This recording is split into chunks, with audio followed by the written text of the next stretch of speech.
Man, what's up, everybody? Welcome back to another episode of EOS. It's 1090 Jake, and I'm rocking with y'all rocking with me. And for this video, we're going to be speaking on a Las Vegas teen that stood over a man and shot him to death for flirting with his girlfriend. November 5th, 2023. It was 2:20 in the morning when Las Vegas police received a call for a shooting in the northeast side of the city. Arriving on scene, they located a 22-year-old man in the backyard, later identified as Maycool Regino Perez. He'd been shot multiple times, and medical personnel pronounced him dead at the scene.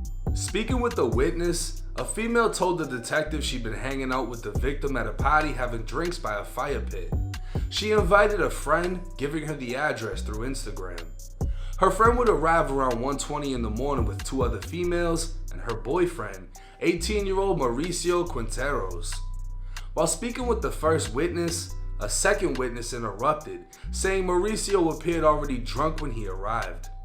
The first witness continued on, saying during the party she observed Mauricio and his girlfriend in a dispute.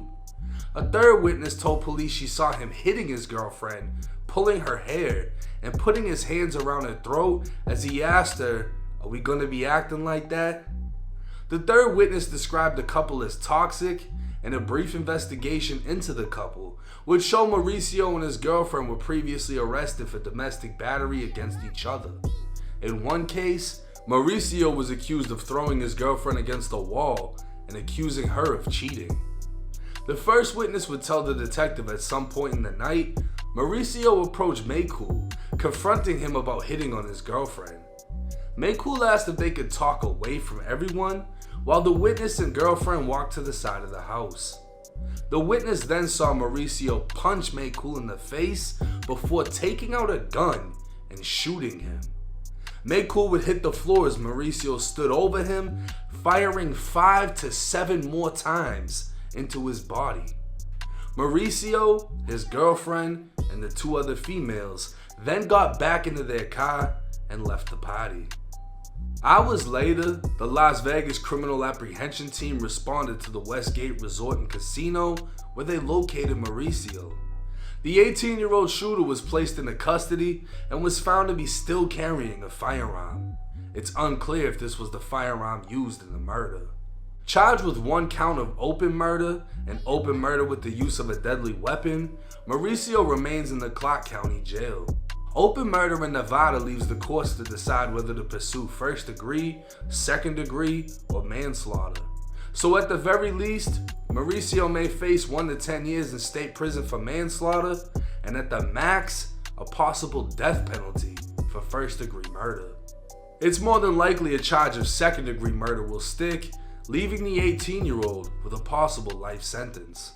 In the days that followed his death, a GoFundMe was started for Maycool, and surprisingly, it was done on behalf of his girlfriend, the mother of his child. So not only did not one witness confirm Maycool was flirting with Mauricio's girlfriend, Maycool had a family of his own.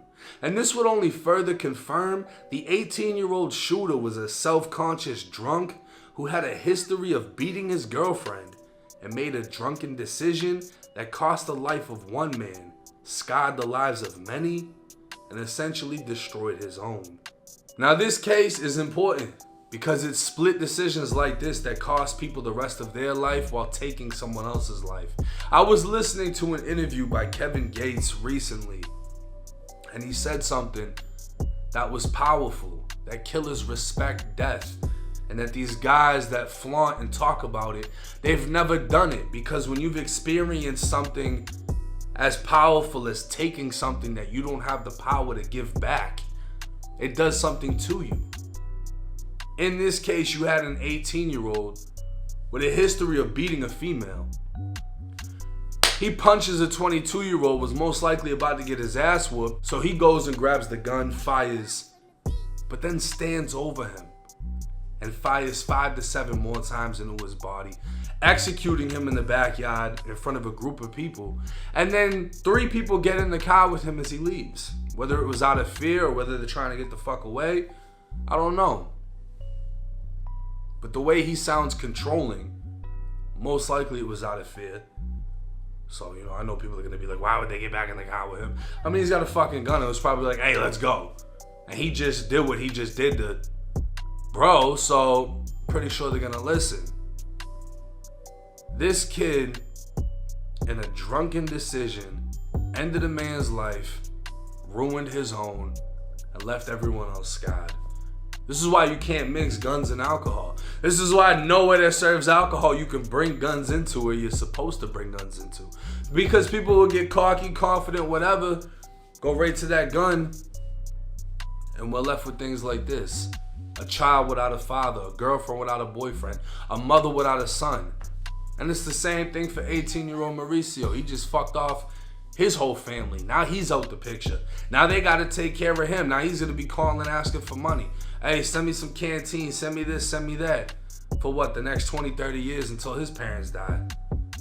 It's a fucked up situation. Something that could have been totally avoidable. And I'm wondering where the rumor came from that Maycool was flirting with his girlfriend, because none of the witnesses said it. And he had a girlfriend of his own. It doesn't mean it didn't happen, but none of the witnesses said anything to the police about it. So to me, it sounds like this 18-year-old showed up drunk, got drunker, and just started a fight. He was already fighting with his girl, chose to fight with somebody else, and the confidence of him having a gun led to this. But rest in peace to the victim in this case. I am going to be linking the GoFundMe in the comments section if anybody does want to donate towards that. It's 1090 Jake. Drop y'all's thoughts in the comments section. I'm rocking with y'all, and y'all rocking with me. Till next time.